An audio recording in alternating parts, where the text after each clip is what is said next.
ఇవాళ భరసింహారెడ్డి అరుణమ్మ ఎట్లన్నా చేసే కొడంగల్ తుట్టి చేయాలి, తూటు ఒడవాలి, అప్పుడే రేవంత్ రెడ్డి ఇజ్జత్ తీయాలని ఇలా కంకణం కట్టుకొని ఇట్లకెళ్ళ చీకట్ల తిరుగుతున్నాడు. ఆడొకడు ఈడొకడు ఉంటాడు, మోప అయితేనే ఉంటాడు. ఏ ఊర్లైనా అందరు మంచోళ్ళు ఉంటారా? ఎవడో ఒకడు తలమాసినోడు ఉంటాడు, ఎవడో ఒకడు ఎంగిల్ మెక్కులకు ఆశ పడేటోడు ఉంటాడు. అట్లాంటి వాళ్ళు కొంతమంది వాళ్ళ చుట్టూతో చేరి వాళ్ళందరూ కూడా నేను ఒక మాట చెప్పదలుచుకున్నా. ఇవాళ మన ప్రాంత అభివృద్ధి మనం అందరం కలిసికట్టుగా ఉండి రాజకీయాలకు అతీతంగా కొడంగల్ నియోజకవర్గం నుంచి 50,000 మెజార్టీ ఇచ్చి పాలమూరు పార్లమెంట్ సభ్యుడిగా వంశీచంద్రెడ్డిని గెలిపిస్తే మీ సిపాయిగా ఢిల్లీలో ఉండి పాలమూరు రంగారెడ్డి ఎత్తిపోతల పథకాన్ని జాతీయ ప్రాజెక్టుగా తేవడానికి అవసరమైతే ప్రధానమంత్రితో కొట్లాడతాడు.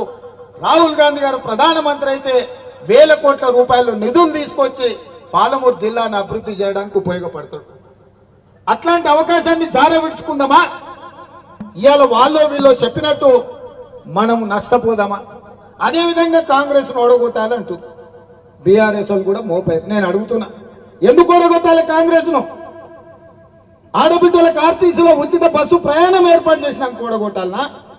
పేదోళ్లకు రాజీవ్ ఆరోగ్యశ్రీ ద్వారా 10 లక్షల రూపాయలు ఏ దవాఖానకు పోయినా, అపోలకు పోయినా, యశోదకు పోయినా, కామినేనికి పోయినా బాజాబ్తా నడుచుకుంటా 10 లక్షల రూపాయలు వైద్యం అందించినందుకు ఇవాళ కాంగ్రెస్ పార్టీని ఓడగొట్టాలనా?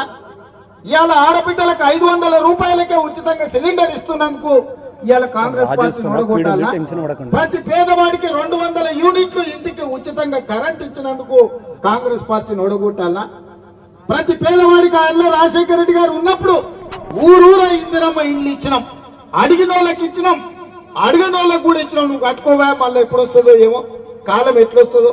నీ పిల్లగానికి రేపు పెళ్లి అయితే కష్టం అయితే పిల్లగానికి కూడా ఒకటి కట్టుకోని తండ్రి కొడుకు కూడా ఆయన 25 లక్షలు ఇందిరమ్మ ఇల్లు కాంగ్రెస్ పార్టీ ఇచ్చింది. 10 ఏళ్లు కేసీఆర్ అధికారంలో ఉన్నాడు. ఈ కొడంగల్ మొత్తంలో ఏ ఊర్లోనైనా డబుల్ బెడ్రూమ్ ఇల్లు వచ్చినాయా? ఎవరికైనా వచ్చినాయా? మా జర్నలిస్టులకు ఇళ్ళ పట్టాలని వచ్చినాయా? మరి ఏ పేదోడికి డబుల్ బెడ్రూమ్ ఇల్లు ఇయ్యని ఆ సన్నాసులు ఇవాళ మళ్ళొచ్చి రేవంత్ రెడ్డిని ఓడగొట్టాలి, రేవంత్ రెడ్డిని వడగొట్టాలి. ఈ కుట్రలు కుతంత్రాలు ఏందని నేను అడుగుతున్నా. ఇదే కాదు, నియామకాల కోసమే ఉద్యమం జరిగి 1,200 మంది పిల్లలు ఆత్మ బలిదానం చేసుకుంటే తెలంగాణ రాష్ట్రం వచ్చింది. మీ అభిమానంతో గెలిచి కాంగ్రెస్ అధికారంలోకి వచ్చి నేను ముఖ్యమంత్రి అయిన 3 నెలల 30,000 ఉద్యోగాలు, ఎల్బీ స్టేడియంలో నిరుద్యోగ యువకులకు 30,000 ఉద్యోగాలు, నియామక పత్రాలు లెక్కబెట్టి తలలు లెక్కబెట్టి 30,000 మందికి ఉద్యోగాలు ఇచ్చిన. 30,000 మంది నిరుద్యోగ యువకులకు ఉద్యోగాలు ఇచ్చినందుకు ఇవాళ నన్ను ఓడగొట్టాలనా, నన్ను వడగొట్టాలనా? బీసీ జనాభా ఎంతుందో లెక్కను తెలవక 60 ఏళ్ల నుంచి బీసీలు కొట్లాడుతుంటే ఈ తెలంగాణ రాష్ట్రంలో ఉన్న బీసీల జనాభా మొత్తం లెక్క కట్టుండ్రి.